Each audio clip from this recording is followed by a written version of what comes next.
So the first book I want to recommend as my favorite underrated read is Throne of Glass by Sarah J. Maas. Hey guys, today I'm really excited to be talking to you guys about my favorite underrated books. And before we get into the video, I kind of want to touch on like what made me think of this. And I've been in this community for over 3 years now, and I read slow, right? I don't get through many books a year, and therefore I typically only read what I would consider hyped books. And I'm gonna be honest right now, like I'm gonna show you some underrated books, but I honestly have not read many books that have under 10,000 reviews on Goodreads, and I would not consider that underrated. I feel like we are sometimes missing out on a lot of really good books because we just don't hear about them, and maybe they come from a smaller publisher or this publisher isn't giving them that much attention. Regardless, push that aside. I just really want to recommend you some smaller books. Like I really want to preface that by saying, but I'm sure being in the book community in general, we're already exposed to a lot of books. So if somebody randomly came across this video and they're not in the book community, they don't usually read, all of these books would probably be unknown to them. But because we're in the book community, there's a much higher chance that you're going to know these books. But this first author, which inspired this video, which I'm going to get into, this intro has been ridiculously long, I really wanted to talk about today because I love this author, I love her books, and they just keep getting better and better in my opinion.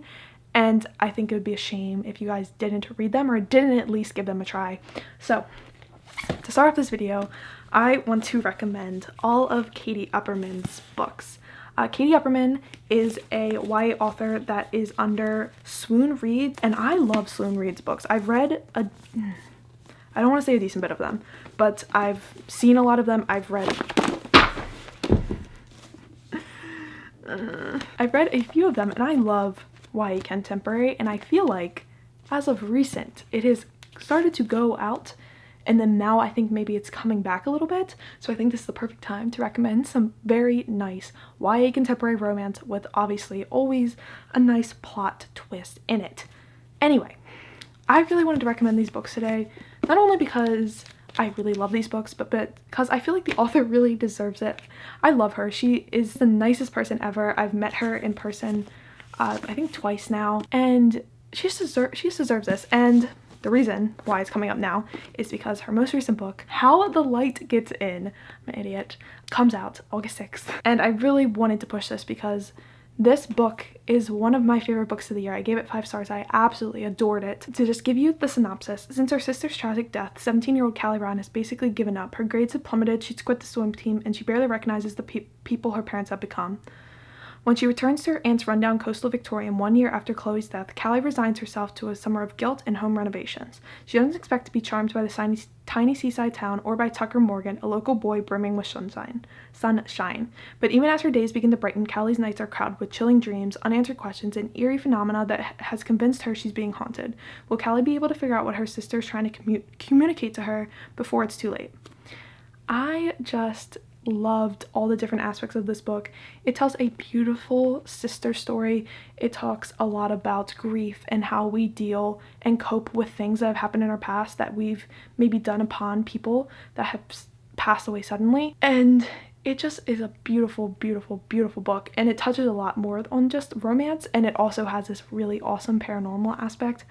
I love this book. I really recommend it, and I would love if you guys went and picked it up. It deserves hype. And let me just read the first line for you because I think it's so funny. I never used to be the kind of girl who'd hotbox her bathroom. And it's just so charming.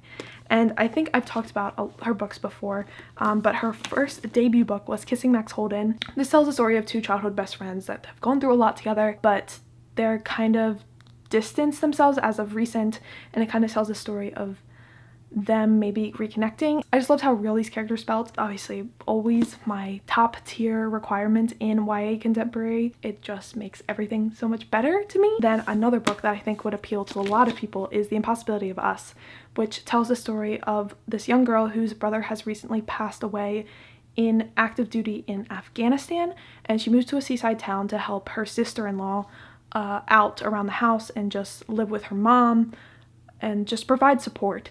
And while she's there, she meets this boy and she starts to really like him. She starts to kind of fall for him, but the big thing is that he's Afghani, so it deals with a lot of racism and prejudice, and it does it so well. And this also has an added aspect of it's dual perspective, and the male protagonist perspective is actually written in verse, and I just feel like everyone could really enjoy a nice contemporary romance every once in a while, and it's really easy to just pick up one of these. So I hope you guys will check these out.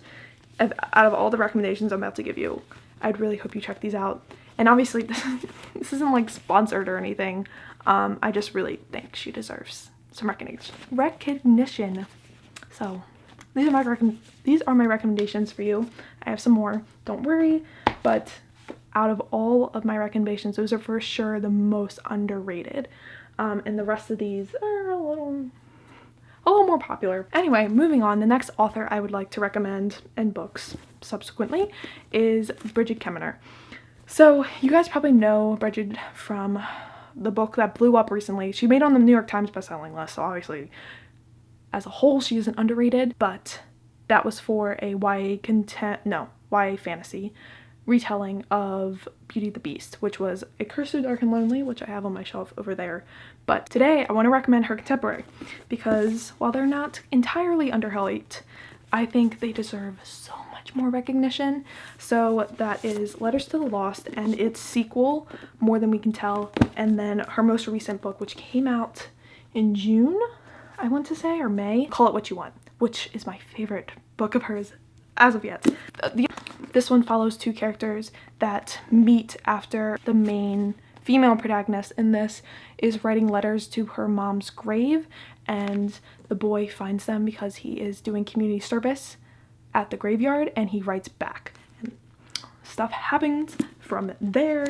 More Than We Can Tell follows two side characters from Letters to the Lost, or one side character and his love interest. Deals with a lot of religious topics as well as gaming, coding. The thing about these books is that you care so much about them because you love the characters. And then this one, oh my god, I love definitely one of my favorite books of the year. Absolutely spectacular. This is a Robin Hood retelling. This tells a story of Rob, whose father has recently scammed a lot of people in town, and he starts doing some shady stuff to try to give back to the community, get back to people because his father stole from them.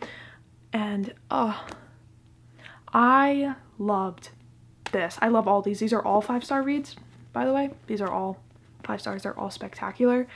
But I think there's just so much to gain from these books, and they're generally underhyped compared to her A Curse So Dark and Lonely fantasy. Moving up in popularity, no, honestly this one probably should have came before in popularity, but I wanted to recommend an author that I've only read one book from, but I still think is generally underhyped. Even though now I see it has a National Book Award, I still think it's underhyped. That's Far From the Tree by Robin Benway.